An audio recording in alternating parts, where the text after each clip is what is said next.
All rise. Thank you, ladies and gentlemen. I appreciate the courtesies. Please have a seat.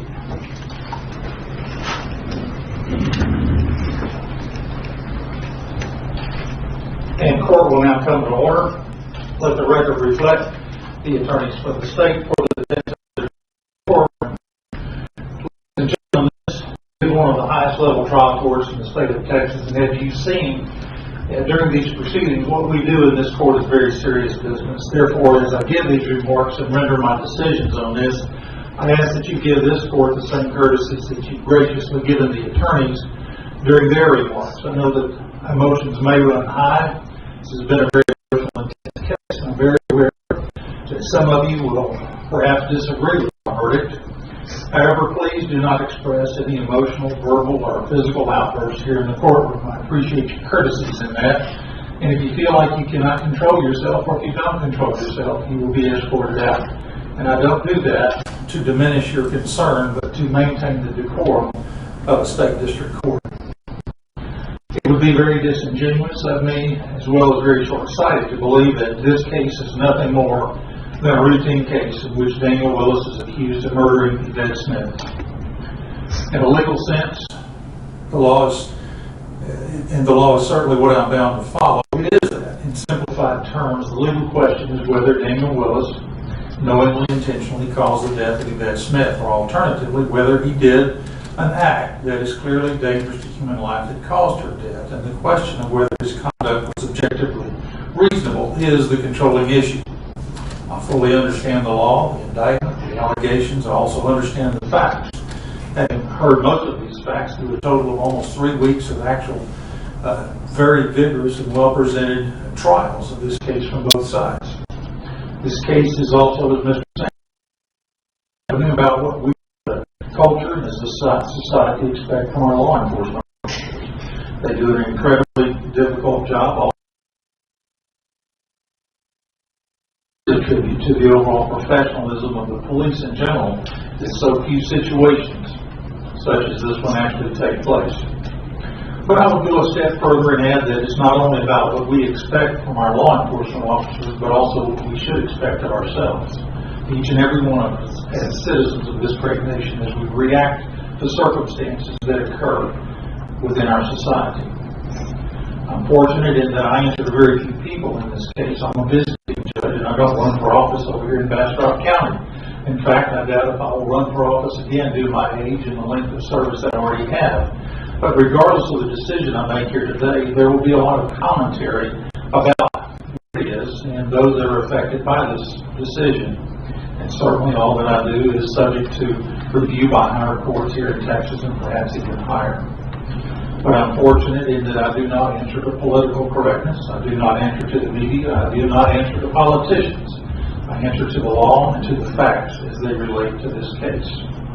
Also, and I'm fortunate that I have the only other entity that I'm ultimately answered to is my Lord and Savior Jesus Christ. But I do not invoke His great name in making my decision here today. I believe that would be very shallow and weak of me to do that. My decisions and my comments are my own, and I stand by them on my own. But before I go further, to the family of Ms. Yvette Smith, I tell you truthfully that I am sorry for your loss. I've come to find through these proceedings that she was indeed a good person, a kind person, and a gentle person trying to do the right thing. And I know that you will miss her greatly and will continue to miss her for the rest of your lives. In this situation, there is plenty of blame to go around, and there are several people beyond Daniel Willis who shared this tragedy that eventually took the life of Yvette Smith. There may be those who would ask how I would dare to judge the actions of those who are not on trial here today. But as the fact finder and the person rendering judgment on the law, that is what I'm entitled to do. And as I look at these facts in this situation, I see that Willie Thomas and Chris Thomas each had a large part leading up to the events of that evening. Had they not fought, had one of them had the ability to walk away from the fight, ultimately that 911 call just after midnight on February 16th of 2014 would never have been made. Whether it was alcohol, fear, or passions, whatever the reason, each of them could have changed the outcome had they changed their actions.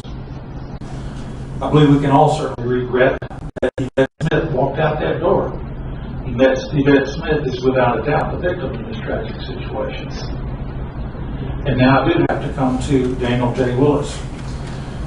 You know, I was not there on the instant when Deputy Willis fired his weapon and took the life of Yvette Smith. I have heard a great deal of testimony from all the witnesses, all of whom may have more experience than I do in how they charge intents.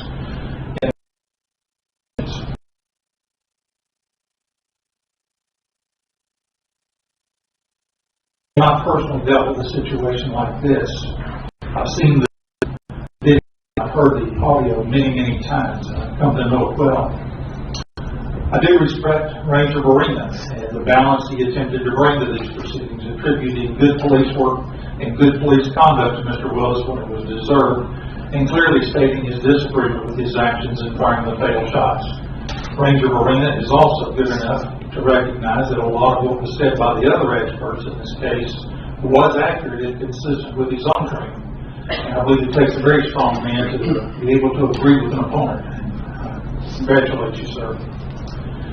I appreciate what the other experts brought into this courtroom as they use their training, experience, and education to try to make some logical sense from what can only be described as a chaotic and illogical situation. All of that added to my understanding of what happened and ultimately was a great aid in my coming to a decision in this matter. The expert reports themselves were not all that persuasive, but the testimony of those experts, and especially the vigorous cross-examination from both sides, certainly was very helpful. In respect, all of the experts actually agreed on many of the same points. They only differed in their conclusions.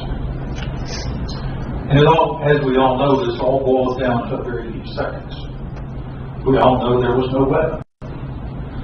But was there a reflection? Was it a piece of plastic? Was it a piece of junk on the porch? Was it a large and bright silver earrings that were worn by Yvette Smith that reflected back the light from the flashlight? Or was it about the last radio message that Mr. Willis received, the man behind the door with a gun, that priming that was talked about by several of the witnesses?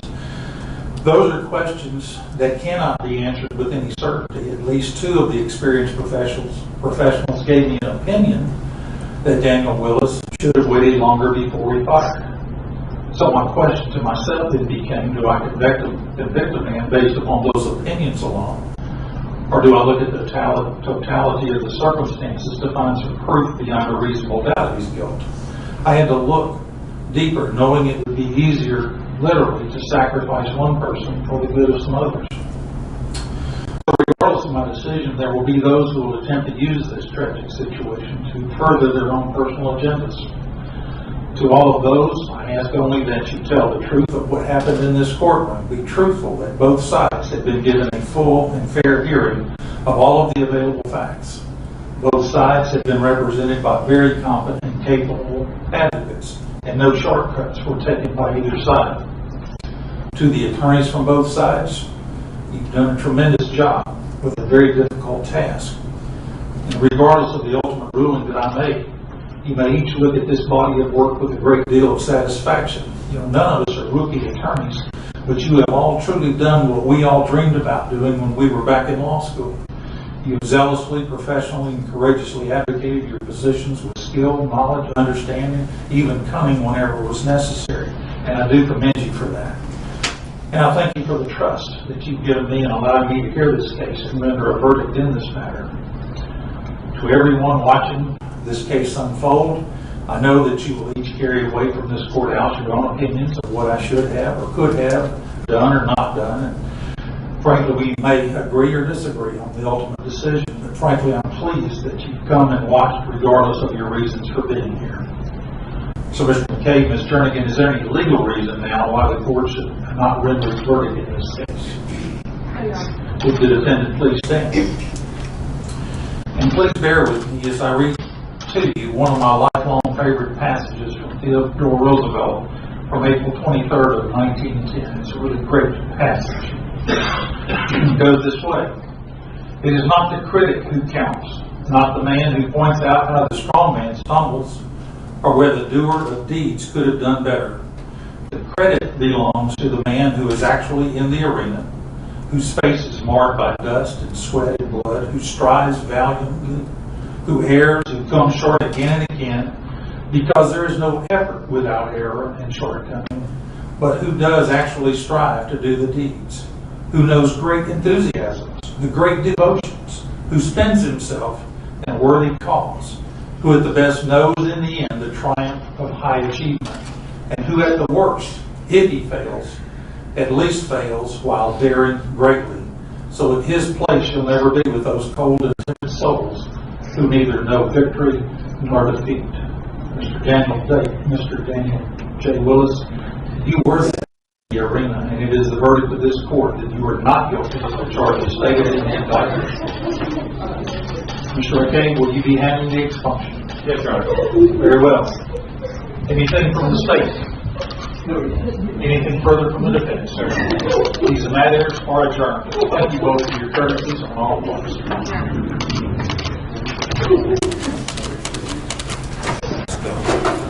Let's go. Bullshit! That's bullshit! That's bullshit! That's some bullshit! Come on.